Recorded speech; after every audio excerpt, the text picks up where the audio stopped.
Dan semuanya kemudian dikulik satu persatu, termasuk juga oleh Snoek Horgrogne yang diturunkan di Indonesia pada awal abad ke-19. Dia juga salah satu yang memberi masukan, yang kemudian mendatangkan imigran-imigran dari Yaman untuk diterjunkan ke Indonesia sebagai alat bandul politiknya kelompok-kelompok negara kolonial ketika itu. Dan kemudian diglorifikasi bahwa Indonesia ini adalah bagian dari protektorat Kekaisaran Utsmani. Sementara di sisi lain ada kelompok yang bernama Wali Songo, kemudian kita kenal ini, berusaha mengislamkan banyak orang di Indonesia. Jadi kalau ada yang bilang Habib Utsman ini dipengaruhi Snoek Horgrogne, Snoek Horgrogne itu datang belakangan. Bukan dipengaruhi, tapi koleganya, kolega. Walaupun misalnya katakanlah Snoek Horgrogne ini datang belakangan, dijemputlah sama beliau, surat menyurat dulu. Memang ada murasalah, ada surat menyurat antara Habib Utsman dengan Snoek Horgrogne sebelum Snoek Horgrogne datang di Jakarta. Kalau Raja Aceh dulu, Sultan Aceh dulu, disurati sama Ratu Wilhelmina, suratnya dirobek, menolak kerjasama apapun alasannya. Pantang bagi kami untuk menerima perintah daripada penjajah. Pantang bagi kita untuk bekerja sama dengan penjajah. Itu Bung di Aceh, Bung. Di sisi lain, orang-orang kolonial mendeploy, mengerahkan berbagai kelompok misionaris sama seperti yang diterjunkan di India, yang kemudian menciptakan berbagai kelompok enklav-enklav perbedaan agama di India yang dilakukan oleh East India Company, dan di Indonesia dilakukan oleh VOC. Sama polanya. Habib Utsman selama menjabat jadi mufti tidak pernah terima gaji dari Belanda. Nah kemudian saudara, begitu Snoek Horgrogne datang, saudara, Snoek Horgrogne ini yang mengusulkan kepada Belanda untuk menggaji Habib Utsman. Kalau emang bukan Habib, jangan ngaku-ngaku Habib, itu bikin malu. Jul, jangan ngaku-ngaku keturunan Nabi, Jul ya. Banyak kok katanya kiai-kiai yang nasabnya itu disembunyikan. Halo, kalau emang Habib kenapa nggak dari dulu aja bilang Habib, udah kelar gitu. Kalau misalkan Sayyid, ya udah dari dulu aja panggil Sayyid. Ya memang disembunyikan, ada sebabnya. Kenapa? Ya karena perang lah, Beb. Ini sudah dari zaman dulu. Kalau ngaku sebagai zuriatnya Wali Songo, ngaku ulama, ditangkap, dibunuh. Beda sama Njit Nyantum. Njit Nyantum itu kan teman akrabnya Snoek Horgrogne, sahabat baik, mufti Batavia. Dibayar tiap bulan 100 gulden sama Belanda, sepertujuh gajinya Snoek Horgrogne. Mengapa mereka kemudian berusaha mengacak-acak kita dengan bandul politik yang disebut dengan the shifting strategy of global game ini? Ini yang kita alami hari ini. Akar-akar politik berideologi kekerasan inilah kemudian yang menjadi berbagai hantu kita hari ini. Dari berbagai kerentanan-kerentanan agama yang dijadikan sebagai tunggangan-tunggangan politik untuk mencapai tujuan kekuasaan. Siap serbu istana, siap serbu istana, siap ambil alih kekuasaan.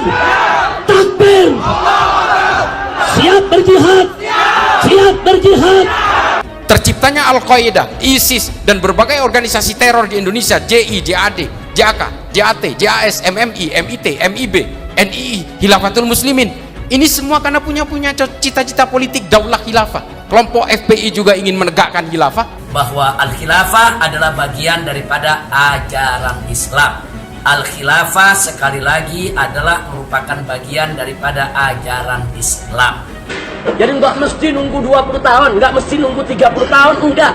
2019, kalau kita bisa rebut secara konstitusional, maka tahun 2020 syariat Islam sudah bisa jalan di Indonesia. Siap bersatu? Siap. Siap bersaudara? Siap. Siap rebut Indonesia? Siap. Takbir. Yang mengatasnamakan Habib-Habib dan sebagainya. Dan ini kemudian memecah belah. Para habaib ini datang ke Indonesia dengan menggunakan basis dasarnya tasawuf, kerendah hatian, tapi hari ini gara-gara politik, para habaib juga berpolitik dan saling mencaci maki satu sama lain. Politik semua Pak yang merusak. Siap turunkan Jokoduk, siap turunkan Jokoduk, siap lengserkan Jokoduk. Takbir. Makanya kemudian pemecah belahan itu terjadi di sini. Semua bermain. Dan kita semua hari ini orang-orang Islam yang betul-betul bego, mau aja dikasih infiltrasi ideologi semacam ini. Mereka merasa ingin memberdayakan, ingin menjayakan Islam, padahal mereka sedang dalam jebakan Batman. Kami adalah majikan kalian, kami adalah pemilik bangsa, kami adalah pemilik kedaulatan Indonesia. Bahwa semua agama mengalami kerentanan kekerasan-kekerasan yang berbasis radikal, ekstrim, dan teror ketika mereka terlibat dalam kepentingan-kepentingan politik. Pertentangan-pertentangan politik ini kemudian membuat orang-orang Eropa, kolonial Eropa, membuat satu kesimpulan bahwa semua kelompok agama ini harus dijadikan mesin-mesin politik sebagai alat untuk menghegemoni negara-negara jajahan. Lalu diutuslah 25 orang Eropa untuk berpura-pura menjadi Islam, berpura-pura menjadi Hindu, berpura-pura menjadi Buddha, untuk ingin tahu apa kelemahan Hindu, kelemahan Buddha, dan kelemahan Islam. Mulai kapan ngaku ahli sunnah wal jamaah ngajarkan benci sama habaib? Mulai kapan? Anda karena hanya kepentingan sesaat, Anda sudah fitnah habaib kemana-mana sekarang. Tanggung jawab nanti sama Rasulullah.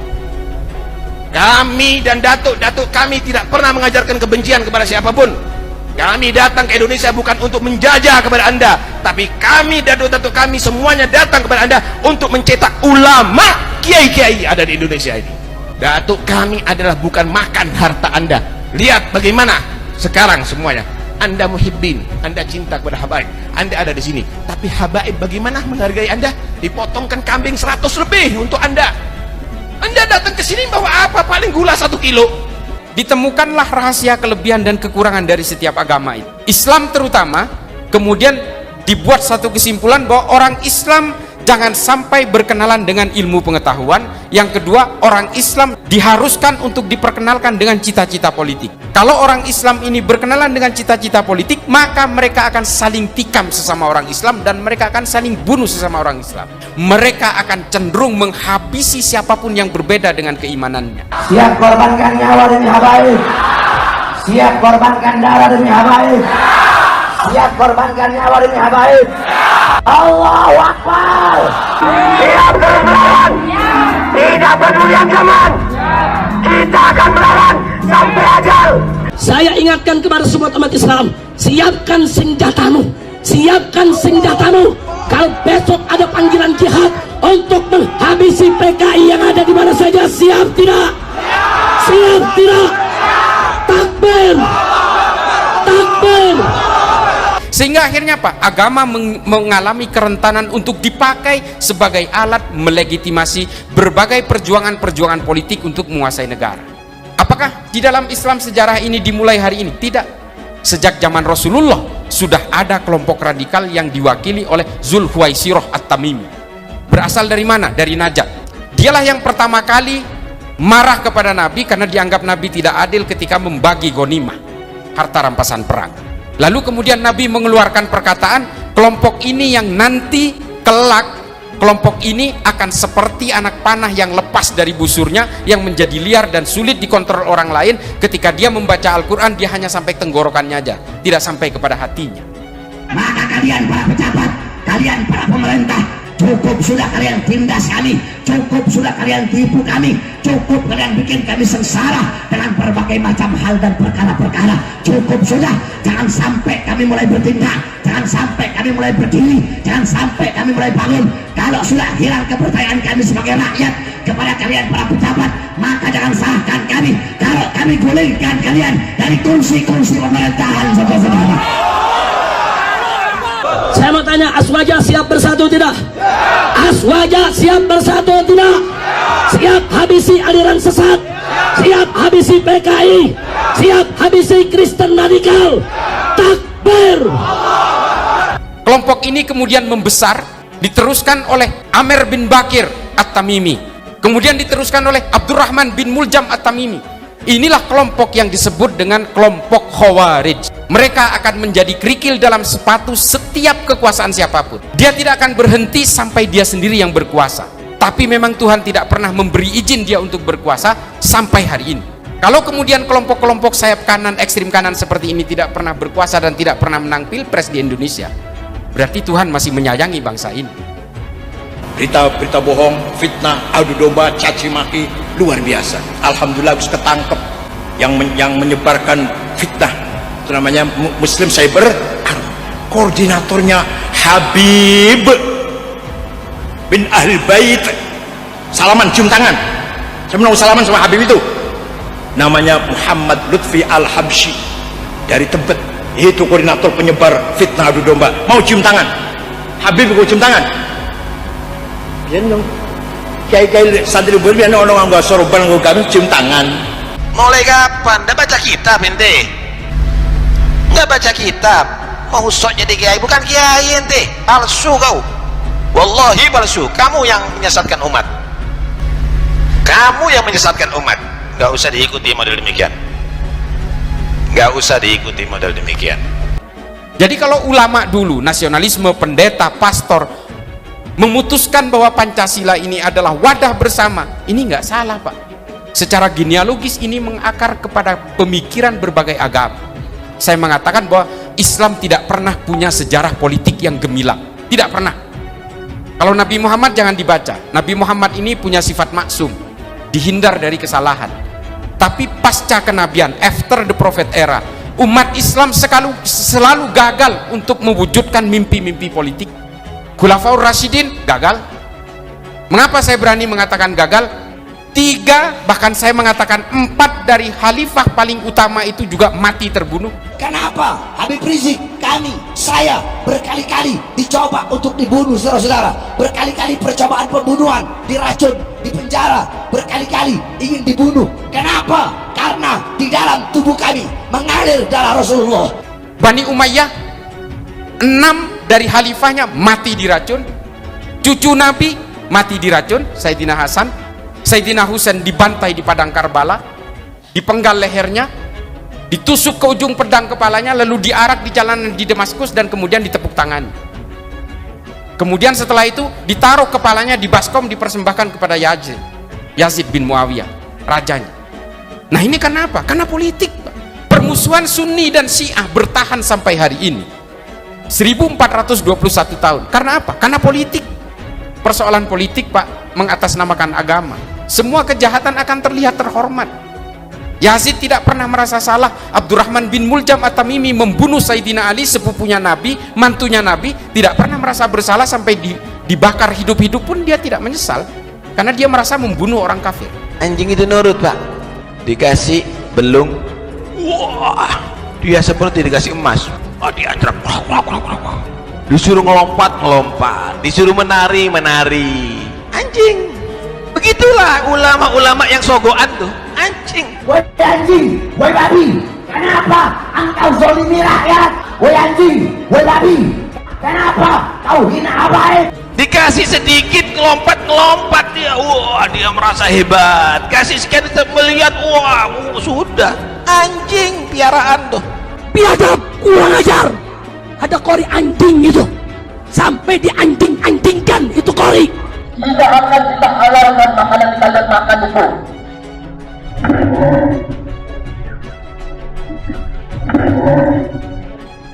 Kalian bikin saya susah, kalian bikin saya marah. Ini susah ini. Aku surga dengan cinta ini.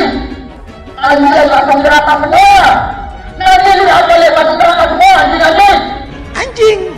Begitulah ulama-ulama yang sogoan tuh. Anjing. Tidak ada yang masuk surga. Sekarang rumah ada itu sahabat Nabi, ente binatang anjing. Laknat kalimat kedua orang tua kamu adalah beracun. Bapak ibu kalian anjing, kalian juga anjing. Semua agama diturunkan oleh Allah, oleh Tuhan, ketika manusia sudah lalai dalam kemanusiaan dan kedamaian. Coba lihat sejarahnya. Nabi Muhammad juga mendobrak jahiliyah. Ketika orang lahir perempuan langsung dimatikan, dibunuh dan dikubur hidup-hidup. Kelompok ini sebenarnya adalah korban dari infiltrasi ideologi yang semacam ini. Korban dari tafsir-tafsir yang kemudian disalahartikan. Ayatnya satu Pak, tapi tafsirnya bisa ribuan. Anda lihat sekarang syarifah yang tidak taat kepada Rasulullah, membuka aurat, sekarang sudah digandeng dengan orang lain.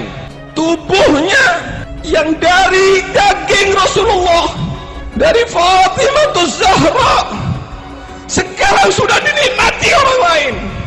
Mereka tidak segan lagi Mereka tidak malu lagi, bahkan mereka bangga dengan kerusakannya. Masihkah kita masih belum sadar, ayyuhal habaib? Masihkah kerusakan ini kita biarkan dan sampai menimpa keluarga kita nantinya? Kita yang hidup ngeri, kita yang hidup merasa khawatir. Wakif Muhammad bin Abdullah fi barzakhin, wakif Fatimah Zahra. Saya ini juga Sarifah lah ya hitungannya, karena fam saya Al-Jufri begitu ya. Akhirnya perjalanan hidup saya membawa akhirnya saya menikah dengan bukan Sayyid, yaitu ahwal begitu ya istilahnya yang saya sampaikan tadi. Ya memang pastinya memenuhi pertentangan ya, karena seperti diketahui pada umumnya di Indonesia ini Sarifah itu harusnya menikah dengan Sayyid gitu ya. Katanya sekufu, sekafah gitu atau sepadan, sederajat. Ketika Anda menikah dengan Sarifah, itu ada maksiat di dalamnya. Apa maksiatnya? Anda menyakiti hati para Alawiyin. Kalau Anda menyakiti hati para Alawiyin, mau tidak mau Anda menyakiti hati Hababah Fatimah Zahra. Kalau Anda sudah menyakiti hati Hababah Fatimah Zahra, berarti Anda sudah menyakiti hati kekasih Allah Subhanahu wa taala, yaitu Nabi kita Muhammad sallallahu alaihi wasallam. Adakah kemaksiatan yang lebih besar daripada menyakiti hati Nabi kita Muhammad sallallahu alaihi wasallam? Ngawur ini. Nikah ini syariat, syariat Islam, syariatnya Allah dan Rasulnya. Justru dengan menikah itu melegalkan hubungan kikuk-kikuk. Kikuk-kikuk itu Nikahan pertama saya itu dengan Sayyid begitu ya, dan saya dikaruniai seorang putri, jadi saya sudah melahirkan Sarifah loh ini. Nah, tapi pernikahan itu ternyata ya tadi itulah, karena waktu itu terus terang saya menikah hanya pertimbangan nasab ya, karena di keluarga saya tidak boleh menikah kalau tidak dengan Sayyid. Jadi saat itu saya memutuskan menikah harus diakui bukan karena cinta atau merasa cocok, tapi karena wah ini susah ketemu Sayyid, mumpung Sayyid, jadi saya hanya menikah. 2 tahun saja, saya menikah 2001 dan saya bercerai 2003 begitu ya, karena memang dipaksakan. Sehingga sampai 8 tahun ya, saya baru menikah lagi, memutuskan menikah dengan ahwal itu tahun 2011. Artinya saya 8 tahun menjanda begitu. Kalau ada orang memiliki pemahaman bahwa status kezuriatan atau zuriyah dari jalur perempuan, dari syarifah, laki-lakinya bukan syarif, kemudian terputus nasabnya, maka sebenarnya orang ini telah mewarisi ajaran-ajaran kafir jahiliyah yang mengatakan bahwa banuna banu abnaina wa banatuna banuhunna abna'ur rijalil aba'id. Maka coba lihatlah kembali sejarah kaum kafir jahiliyah, bagaimana mereka menyikapi sebuah kabar ketika mendapatkan istrinya melahirkan seorang anak perempuan. Di Al-Quran itu dijelaskan ya, mereka wajahnya itu muswaddan. Mereka menganggap bahwa anak perempuan itu adalah sial, membawa sial. Makanya orang kafir jahiliyah ketika punya anak perempuan dikubur hidup-hidup. Karena apa? Bagi mereka dafnul banat minal mukarramah, mengubur anak perempuan hidup-hidup sebagian daripada kemuliaan. Na'udzubillah min dzalik. Maka dengan hadirnya Rasulullah, zuriyahnya dari jalur perempuan, ini adalah salah satu bagian minal zulumati ilan nur. Bahwa akar genealogi semua kekerasan yang mengatasnamakan agama ini berawal dari kepentingan-kepentingan politisasi agama. Kalau jenengan mau menasihati silakan, tapi jenengan gestur kayak gitu terserah kayak nggak pernah kayak gitu terserah kayak nggak pernah. Apel akbar masa Aliansi Kebangsaan dan Kebebasan Beragama memperingati hari lahir Pancasila di lapangan Monas berubah ricuh setelah dibubarkan paksa masa Front Pembela Islam. Kepanikan terjadi sebab masa FPI menyerang tiba-tiba menggunakan kayu dan lemparan batu. Mereka lalu membakar atribut milik peserta Aliansi Kebangsaan dan merusak truk pengeras suara. FPI berdalih penyerangan dilakukan karena masa Aliansi Kebangsaan mengusung isu Ahmadiyah dalam apel mereka. Sekarang untuk perlengkapan terhadap langkah kami akan melakukan perlawanan sampai tercapainya yang terakhir. Allahu Akbar. Organisasi bajingan. Tulis saja bajingan, ragu-ragu. Saya bilang begitu. Saya bilang pada istri saya, udah pulang aja lah, pulang apa ya. Gus Dur kan tidak melihat. Dari mana dia bisa berkeyakinan? Kok orang nggak melihat berkeyakinan? Gus Dur itu buta mata juga buta hati. Gus Dur itu buta matanya, buta hatinya. 200 anggota Polres Jakarta Selatan yang bersiaga kewalahan menghadapi massa yang membabi buta melimpari gedung. 2 anggota polisi terluka akibat lemparan batu. Kalau yang pegang urusan itu penakut ya begini.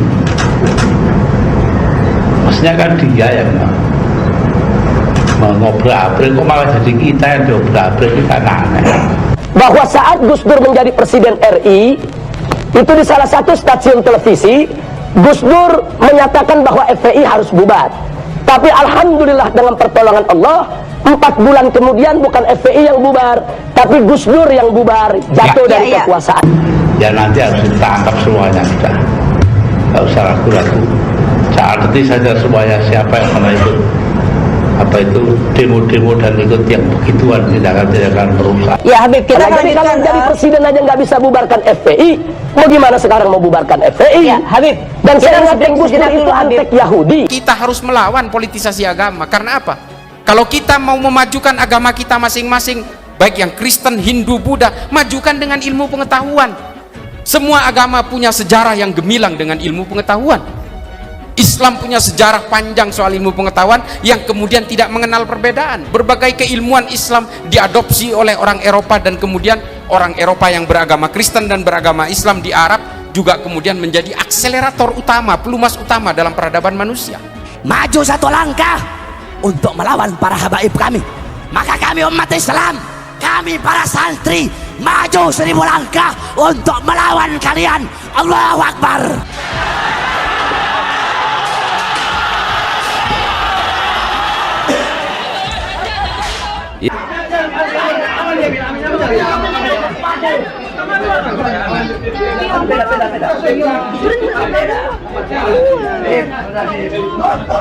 Hati-hati Pak Jokowi, kalau sampai terjadi gerakan people power, maka Anda finish, Anda selesai. Bahkan Anda akan pensiun dengan sangat terhina. Menguatnya narasi yang mempertanyakan otentitas habaib Bani Alawi imigran Hadramut Yaman sebagai keturunan Nabi Muhammad SAW kian hari kian menguat. Meskipun banyak faktor yang melatar belakangi munculnya polemik yang cukup merasakan umat muslim di negeri ini, namun ada satu hal yang perlu digarisbawahi sebagai pemicu utama, yakni maraknya orang-orang yang mengklaim dirinya sebagai habib. Namun perilaku dan akhlaknya menyimpang dari ajaran Nabi sebagaimana dicontohkan oleh para leluhur, khususnya para wali songo dan terah penerus keturunannya dari abad ke abad. Dalam sejarah masuknya Islam dan tersebarnya di bumi Nusantara yang dibawa oleh wali songo pada era abad 14-an, sejauh ini Islam di Nusantara kental dengan nilai-nilai inklusif, toleran, tata krama, dan sopan santun khas adat ketimuran. Wajar, karena sejak runtuhnya Majapahit dan menandai munculnya kerajaan Islam dengan berdirinya Demak, Islam seakan-akan menyulap agama Hindu secara elegan dengan pola asimilasi dan akulturasi. Sebuah peristiwa sejarah langka, bagaimana dengan kebinekaan suku, bahasa, ras, budaya, dan kepulauan yang menyebar begitu luasnya. Hanya dalam tempo kurang lebih 50 tahun, agama yang berasal dari Jazirah Arab ini bisa menyebar ke Nusantara tanpa konflik berdarah, tanpa kekerasan, tanpa pemaksaan. Jauh berbeda dengan penyebaran agama Islam ke wilayah lain seperti Eropa dan Afrika yang menggunakan pola penaklukan, invasi, dan pertumpahan darah yang mengorbankan jutaan nyawa dan pengislaman secara subversif dengan paksa. Tak mengherankan jika ada yang mengatakan ketika sesuatu dimulai dengan kekerasan, maka akan diakhiri pula dengan kekerasan. Faktanya, setelah Islam yang konon sukses menaklukkan Eropa yang diawali dengan penaklukan semenanjung Andalusia di bawah pimpinan Tariq bin Ziyad pada tahun 711 Masehi, yang terjadi pada masa pemerintahan Khalifah Walid bin Abdul Malik pada masa dinasti Umayyah. Lalu berlanjut ke Rusia dan Inggris, berjaya sekitar 90 tahun. Bani Umayyah runtuh pada 750 Masehi. Digantikan dinasti Abbasiyah yang berjaya sekitar 750 tahun, lalu runtuh pula pada 1517 Masehi. Setelahnya dinasti Utsmaniyah melanjutkan selama sekitar 400 tahun sebelum akhirnya runtuh pasca Perang Dunia Pertama, tepatnya pada 1922. Sejarah pahit yang kadang terpaksa disembunyikan, meski pada faktanya setelah sekian lama mengklaim diri telah berjaya ke seantero dunia. Usai kalah dalam peperangan besar di Eropa, kini tak tersisa setetes pun gen Islam di sana. Sejarah itulah yang diungkapkan pula oleh Direktur Eksekutif Jaringan Moderasi Beragama Indonesia, Islah Bahrawi atau Gus Islah. Suka tidak suka harus kita akui, kita tidak pernah punya sejarah gemilang politik Islam. Bahwa semua agama mengalami kerentanan kekerasan-kekerasan yang berbasis radikal, ekstrem dan teror ketika mereka terlihat dalam kepentingan-kepentingan politik, kata Gus Islah. Terkait dengan sejarah Islam di Indonesia pun tak terlepas dari hal ini. Bagaimana bangsa Eropa, termasuk Belanda yang sukses menancapkan koloninya selama 350 tahun di bumi Nusantara. Karena inilah Belanda mengutus Dr. Christian Snoeck-Horgrone untuk mempelajari kekuatan sekaligus kelemahan Islam. Tujuannya menjadikan kelompok-kelompok agama sebagai mesin-mesin politik untuk menghegemoni negara jajahan. Dalam hal bagi Belanda adalah bumi Nusantara. Menurut Gus Islah, Snoeck-Horgrone yang menyamar sebagai ulama besar sekaligus Habib dengan gelar Haji Abdul Ghaffar atau Habib Putih. Dia pula yang merekomendasikan kepada Belanda untuk mendatangkan imigran-imigran Yaman yang diterjunkan ke Indonesia sebagai alat bandul politik kolonialisme kala itu. Di masa itu pula muncul nama seorang mufti paling kontroversial sepanjang sejarah, yakni Habib dari Ba'alawi Yaman yang didaulat oleh Belanda sebagai mufti Batavia, Menir Utsman bin Yahya. Dialah satu-satunya mufti luar biasa, di mana sempat mendapatkan lencana kehormatan resmi dari kerajaan Belanda karena dianggap berjasa bagi mereka, bangsa kolonialis. Di saat yang sama, Menir Utsman ini juga dianggap sebagai pejuang bagi umat muslim, khususnya Betawi, sebagai pihak terjajah. Luar biasa bukan? Pahlawan bagi penjajah, sekaligus pahlawan pula bagi terjajah. Fakta yang ambigu dan bikin migrain bila direnungi secara mendalam. Jadi lupakan saja kontroversinya ini. Percuma saja kita luruskan sejarah, karena para pendukung di belakangnya membela mati-matian sang pejuang. Khususnya dari geng Petamburan, Rizik Sihab, dan kroco-kroconya. Dalam catatan sejarah lain disebutkan, imigran Yaman yang diterjunkan ke Indonesia sebagai alat bandul politik kolonialisme kala itu yang dimaksud adalah para habaib Bani Alawi atau Ba'alawi. Alawi bin Ubaidillah bin Ahmad adalah leluhur Ba'alawi, yakni sebuah kabilah keturunan Imam Husain yang terkenal berasal dari Hadramut, Yaman. Dalam sebuah versi disebutkan bahwa Belanda butuh agen lapangan yang membendung perlawanan rakyat yang mayoritasnya umat muslim, di mana kunci kekuatannya adalah keturunan Nabi Muhammad yang telah menguat di negeri ini dari Trah Wali Songo. Ketika para kiai dan ulama dari Trah Wali Songo berfatwa, maka umat muslim sami'na wa ta'na. Suruh maju ya maju, mau suruh mundur ya mundur. Maka jangan heran kisah dan catatan sejarah secara turun-temurun menyebutkan jika para keturunan Wali Songo selalu diburu hingga ke sudut-sudut hutan untuk dimusnahkan. Sehingga sebagian dari mereka menempuh segala cara agar tak terdeteksi sebagai keturunan Wali Songo yang notabene keturunan Nabi. Salah satunya dengan merubah gelar sesuai nama-nama lokal seperti Kiai, Tubagus, Abuya, Ajengan, Gus, Pucuk, dan lain-lain. Nah, kini kita menengok dengan kacamata yang lebih luas. Menurut sejarah ke Jazirah Arab, berbekal bantuan senjata dan keuangan dari Inggris serta didukung sekte Wahabi yang dikenal militan dan menganggap Islam yang dianut Syarif Makkah syarat akan kesyirikan, Ibnu Saud, raja dari kerajaan Najd, akhirnya berhasil meruntuhkan kerajaan Hijaz. Kemudian di atas tanahnya ia dirikan kerajaan Saudi Arabia. Maka selepas peristiwa itu, nasib keturunan Nabi atau Syarif yang selama ini beratus-ratus tahun memerintah Makkah dan Madinah berakhir. Mereka tersingkir sebagaimana tersingkirnya mereka cucu-cucu Nabi, Sayyidina Hasan dan Sayyidina Husain di zaman munculnya dinasti Muawiyah. Hal ini menimbulkan dampak dan gejolak yang luar biasa, termasuk dalam persebaran paham Salafi Wahabi ke seluruh pelosok dunia.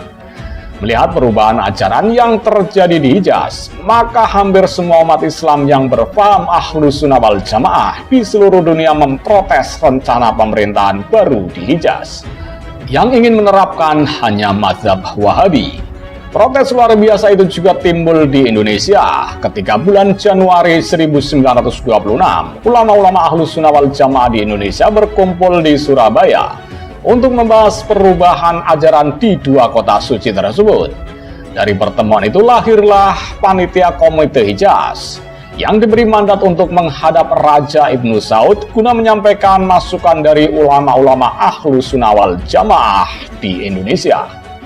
Disebabkan belum adanya organisasi induk yang menaungi delegasi Komite Hijaz, maka pada tanggal 31 Januari 1926, ulama-ulama Ahlus Sunnah wal Jamaah Indonesia berkumpul dan membentuk organisasi induk. Organisasi ini diberi nama Nahdlatul Ulama atau Kebangkitan Para Ulama. Kemudian disingkat NU dengan Rois Akbar Hadratus Syekh Kiai Haji Hasyim Asy'ari. Berdasarkan penuturan dari Maulana Habib Lutfi bin Yahya, salah satu tokoh terkemuka NU, pembentukan Ormas NU antara lain didasari oleh pengalaman pahit runtuhnya Syarif Makkah dikarenakan tidak adanya nizam atau wadah organisasi yang kuat dan kokoh, sehingga rentan atas serangan musuh. Maka beliau kerap mengkritik orang yang berkata tak perlu NU-NU-an, yang penting aswajah, mau bernasib sama seperti Syarif Makkah. Hal yang unik dan menarik karena pengambilan pelajaran atau ibrah dari hal yang sama, sebagaimana dipelajari oleh Snokher-Gronje, keruntuhan Syarif Makkah itu karena kesuksesan Inggris menciptakan agen lapangan berbasis militansi keislaman, yakni sekte Wahabi. Peristiwa itu menginspirasi pemerintahan Hindia Belanda untuk menancapkan cakar kolonialismenya sebagaimana kesuksesan Inggris memperalat agen lokal pengkhianat bangsa Arab dan militansi berdoktrin agama, maka mereka pun butuh agen lokal dan antek-antek pengkhianat yang siap bekerja sama jika ingin kolonialisme bisa bertahan lama di Nusantara. Seperti diketahui, Belanda menetapkan strata sosial dalam 3 kelas, yakni kelas 1, Belanda dan orang-orang Eropa, kelas 2, kaum Arab, Cina, dan Timur Jauh, dan kelas 3 adalah pribumi, penduduk asli Indonesia. Muncullah proyek kooptasi umat muslim dengan membentuk Habaib Ba'alawi asal Hadramut Yaman sebagai pemegang otoritas keturunan Nabi Muhammad yang absah, dan selain itu, khususnya keturunan Wali Songo wajib distempel sebagai Habib palsu. Merasa didahului oleh pendirian Nahdlatul Ulama, selang 2 tahun kemudian dibentuk Rabita Alawiyah, lembaga resmi wadah para Habaib Ba'alawi atas restu Belanda. Untuk memuluskan konspirasinya, jangan biarkan para Habib berasimilasi dan berbaur dengan pribumi. Maka konsep kafa'ah atau kesetaraan dalam pernikahan ini pun wajib diberlakukan. Hal yang di negeri leluhur para Habib Yaman sendiri selalu menjadi sumber konflik abadi antara kelompok sesama mereka. Dari sinilah cikal bakal perbudakan atas nama nasab darah suci Rasulullah yang berkelanjutan, menempatkan kelompok mereka sebagai ras paling mulia dan ras pribumi atau non-sayyid atau ahwal, yakni orang biasa yang tak bersambung nasab kepada Rasulullah. Doktrin jahiliyah yang merusak tatanan dan nilai-nilai ajaran suci Islam di mana setiap manusia memiliki ajaran yang sama, kecuali ilmu dan ketakwaan yang menjadi parameter kemuliaan seseorang. Diperparah dengan doktrin-doktrin sesat dan pembodohan yang dipropagandakan oleh segolongan, kalau tidak dikatakan mayoritas para habaib Alawi, soal kewajiban mencintai Ahlul Bait yang dipelintir dari esensi ayat suci dan ajaran Nabi. Pembenturan habaib dan ulama, kiai dengan membanding-bandingkan perihal kemuliaan menjadi salah satu faktor yang memancing kegeraman umat muslim. Nasab lebih mulia dari ilmu, seorang habib bodoh lebih utama dari 70 ulama atau kiai. Tak memuliakan habib, tak dapat syafaat di akhirat, dan lain sebagainya. Sampai puncaknya ketika mencuat pernyataan seorang habib yang memvonis bahwa Wali Songo itu habib yang serumpun dengan leluhur mereka, namun keturunannya putus alias tidak ada.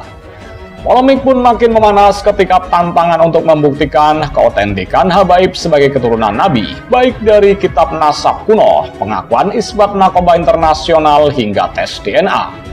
Bukannya dijawab dengan ilmiah berdasarkan keilmuan layaknya ulama, namun justru framing jahat, narasi sesat dan provokasi umat yang makin menjadi. Akhirnya semua dibikin mumet, bingung, puyeng, bukan hanya umat awam. Bahkan para ulama besar pun tak bersuara, entah kenapa.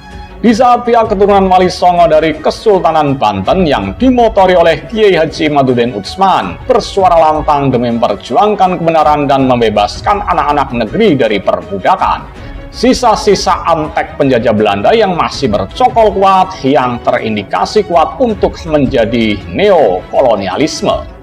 Sekedar menambah wawasan, perlu diketahui, masyarakat Arab awal di Indonesia yang berasal dari Hadramut atau Yaman memiliki struktur kelas kaku berbasiskan keturunan. Struktur masyarakat Arab masa itu terdiri atas Sayyid atau para keturunan Nabi di kelas 1, Syekh atau Masaye di kelas 2, Qobili atau Qobail di kelas 3, dan Masakin atau kaum miskin atau papa di kelas terbawah. Sayyid menempati lapisan paling atas. Mereka mengklaim keturunan Nabi Muhammad melalui cucunya Husain sebagai keturunan Nabi. Mereka menempati kedudukan istimewa secara sosial keagamaan. Di bawah Sayyid terdapat dua kelompok yang menduduki lapisan tengah masyarakat. Kedua kelompok itu ialah Syekh atau Masai dan Qobili atau Qobail. Kedua kelompok mengaku keturunan leluhur semua orang Arab Selatan. Syekh berstatus lebih tinggi jika dibandingkan dengan Qobili, Syekh elit agama asli Hadramut dan keturunan teolog. Syekh juga dianggap orang bijak yang menjalankan tugas serupa Sayyid, namun karena jumlahnya lebih kecil jika dibanding dengan Sayyid, Syekh posisinya berada di bawah kelompok yang mengaku keturunan Nabi itu. Anggota suku disebut Qobili. Oleh karena itu, meski menempati posisi lapisan tengah masyarakat bersama kelompok Syekh, Qobili berstatus lebih rendah daripada Syekh. Padahal Qobili sesungguhnya penguasa Hadramut sebenarnya. Di lapisan sosial paling bawah terdapat Masakin. Masakin secara harfiah berarti orang miskin. Mereka yang dafa juga masuk kelompok masyarakat terbawah. Dafa atau duafa secara harfiah berarti lemah. Mereka menempati posisi terbawah karena asal-usul mereka yang tidak penting. Kelompok ini beranggotakan pedagang, saudagar, buruh, dan nelayan, termasuk budak pada masa lalu. Sayyid sebagai keturunan Nabi sangat dimuliakan, bahkan dianggap suci. Orang harus mencium tangan Sayyid. Maka mereka disiarai, anak perempuan seorang Sayyid tak boleh menikah dengan laki-laki bukan Sayyid. Akan tetapi laki-laki keturunan Sayyid boleh menikahi perempuan bukan keturunan Sayyid. Pada tahun 1912, datang guru bernama Ahmad Surkati ke Indonesia. Dia berasal dari Sudan dan lama menimba ilmu agama di Mekah. Ia segera menjadi pemuka agama di Indonesia. Surkati, pengikut Muhammad Abduh dan Rashid Ridho, modernis Mesir. Surkati dikenal reformis. Ia ingin menyelaraskan pengalaman Islam dengan tuntunan zaman. Ia juga mengajarkan kesetaraan semua mukmin. Dalam konteks kesetaraan mukmin itulah Surkati menggugat posisi istimewa Sayyid. Ia menyerang pemuliaan diri dan delusi kesucian kaum Sayyid. Ia tegas mengatakan perempuan Sayyid boleh menikah dengan laki-laki bukan Sayyid. Surkati juga menganjurkan penghapusan tradisi mencium tangan Sayyid.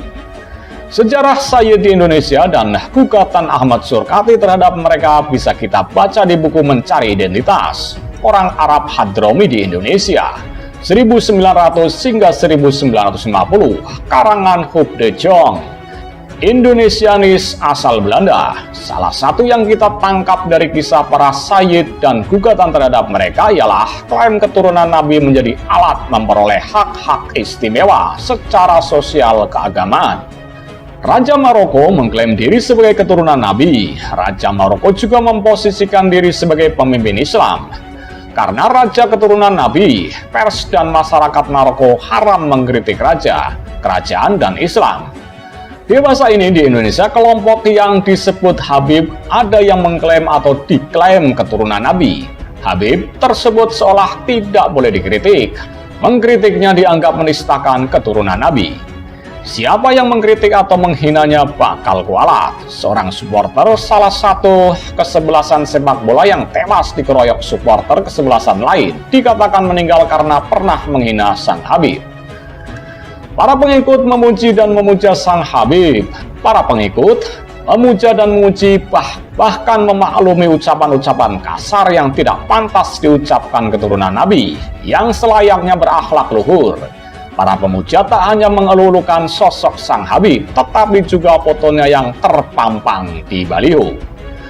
Ahmad Syafi'i Ma'arif atau Buya Syafi'i menyebut pemujaan berlebihan kepada yang mengaku keturunan Nabi semacam itu sebagai perbudakan spiritual. Bagi saya, mendewa-dewakan seperti yang mengaku keturunan Nabi adalah bentuk perbudakan spiritual, ujar Buya Syafi'i. Gelar Habib dan 1001 gelar lain yang mengaku keturunan Nabi atau keturunan Raja, Hulu Balang atau keturunan bajak laut, Sultan dianggap suci oleh sebagian orang akan runtuh berkeping berhadapan dengan penegasan ayat Al-Quran. Demikian kata Buya Syafi'i. Di masa lalu, Ahmad Surkati menggugat keturunan Nabi yang menciptakan delusi kesucian. Lalu ada Buya Syafi'i menggugat keturunan Nabi yang memproduksi perbudakan spiritual. Tak hanya mereka, kedua ulama itu, namun kita semua percaya bahwa semua manusia setara di hadapan Sang Pencipta. Kita percaya kemuliaan bukan diperoleh melalui garis keturunan atau nasab, bahkan dari Nabi sekalipun. Apalagi kita ternyata terbukti nasabnya palsu. Kita percaya kemuliaan ditentukan oleh perbuatan dan akhlak baik berupa ketakwaan. Dan derajat nilai manusia ditentukan oleh ilmu pengetahuan, ilmu agama, maupun ilmu dunia. Niscaya Allah akan meninggikan orang-orang yang beriman di antara kamu dan diberi ilmu pengetahuan beberapa derajat.